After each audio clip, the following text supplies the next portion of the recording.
Hello, Betty Croswick here.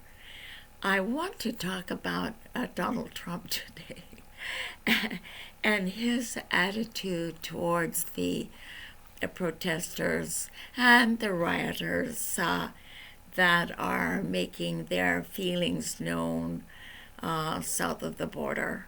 And this is catching on it's become an international situation with uh, black people and all people of color demanding their rights and their human rights and economic rights.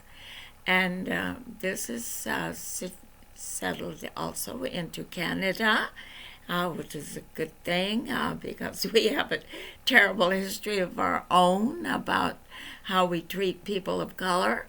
But there is something in Trump's response that makes me think he has something in mind that is worse than we can imagine at the moment or might have imagined earlier. And that is um, that he is being so bombastic and so militaristic and so self righteous that he's going to call down the kingdom of God with his Bible holding on the protesters for daring to uh, uh, clutter up his landscape when what he's trying to do is the best thing for the American people is just to get the economy going. That's the important thing, and to keep that stock market up. It's what he's there for. He's not there to coddle some malcontents.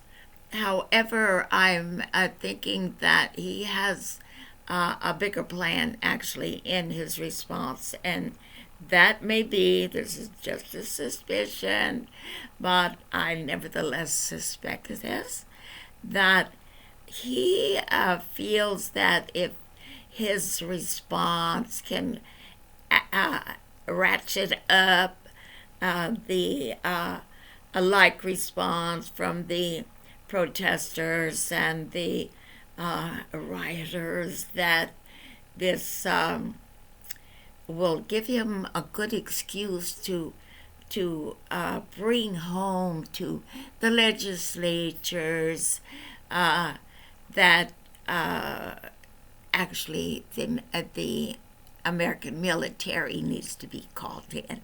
That's what he wants, I believe that this is what he's after.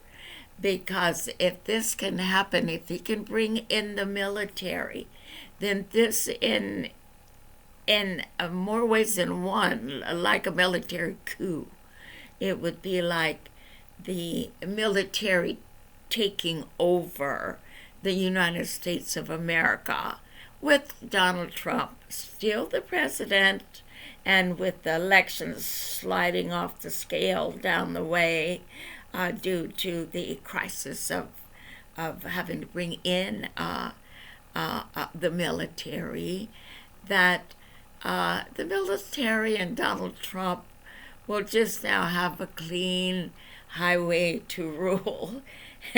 Everything, the advisors are there too, the hawks, and they want wars here and there, and more tariffs, more wars, more discontent.